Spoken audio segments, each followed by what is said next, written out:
আমরা বারবার বলি যে আমরা আইনের প্রতি শ্রদ্ধাশীল, আমরা আইনের সম্মান জানাই। আমরা রাজপথে এমনি আসিনি, আমাদের পেটে আঘাত দেওয়ার কারণে আমরা রাজপথে চলে আসছি।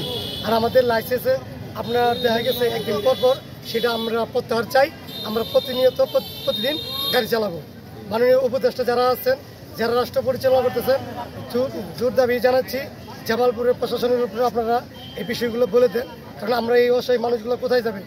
একজন শ্রমিক, এদের অনেকগুলো শ্রমিক হয়েছে, এখন দিন দিন শ্রমিক বৃদ্ধি পাইতেছে। এদের কর্মসংস্থান যখন আলাদা পাবে তারা গাড়ি চালাবে না। কর্মসংস্থান নাই দিতেই ওরা গাড়ি চালায়। কিন্তু একটা নিয়মতান্ত্রিকভাবে পৌরসভার যে লাইসেন্সগুলো অতিরিক্ত তারা ছাড়ছে, তারাই ছাড়া আমাদের উপর জুলুম করতেছে। এখন পৌরসভা আপনাদের খবর নেন যে পরিমাণ জামালপুর শহরে ওটা শ্রমিক আছে, তার চেয়ে অসংখ্য পরিমাণ বাইরে লাইসেন্স ছাড়ছে। এটা কেন করলো আমাদের উপরে এই হস্তক্ষেপ?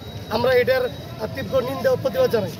আচ্ছা, এই যে মানে আমাদের যে পৌরসভা যে আমরা যে ট্যাক্স দিই, বছরে ট্যাক্স দিই, আমাদের চিকিৎসা বিভিন্ন সুযোগ সুবিধা, রোড অ্যাক্সিডেন্টে নিরাপত্তা নাই, প্রশাসনিক নিরাপত্তা নেই। বরঞ্চ আমাদের কি পারে জানেন, আমাদের একটু আরো জুলুম করে, যদি হালকা যদি একটু ভুল করছে তাকে ধরে জরিমানা ধরে এটি তারা পারে, এটা সহজ পাইছে। কিন্তু আমাদের কোনো প্রশিক্ষণের ব্যবস্থা নাই, আমাদের কোনো চিকিৎসা নাই। কিন্তু এই প্রশাসন আমাদের কতটুকু আসলে উপকার করে, উপকার সে ক্ষতি বেশি করে রাস্তাতে। কারণ আমাদের শুধু হুমকি দেয় আর আঘাত চলে আসে, কিন্তু আমাদের কোনো চিকিৎসা নাই। এই শ্রমিকদের উপরে নির্যাতন, নিপীড়ন, আমরা এটা বন্ধ চাই। আমরা প্রশাসনিকভাবে মন্ত্রণালয় থেকে, আমরা এই সব উপদেষ্টা থেকে আমরা একটা ভালো একটা উদ্যোগ চাই। আমরা এই মেহনতি মানুষ যেন সুন্দরভাবে জীবনযাপন করে খেতে পারি, এটা আমাদের দাবি।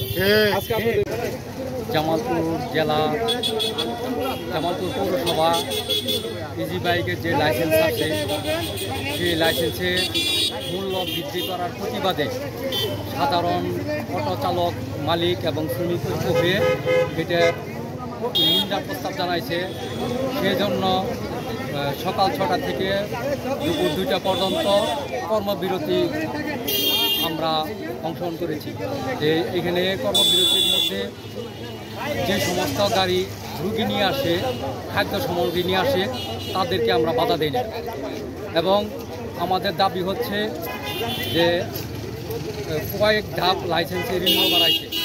বর্তমানে যে আয়, সে আয় দিয়ে আমাদের সাধারণ শ্রমিকেরা চলতে পারে না ফ্যামিলি নিয়ে।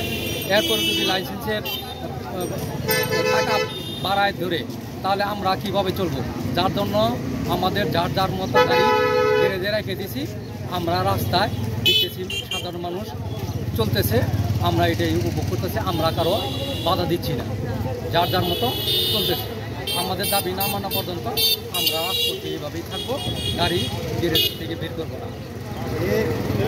ধন্যবাদ। ভাইয়ের নামটা? আমার নাম আলাদা সাধারণ।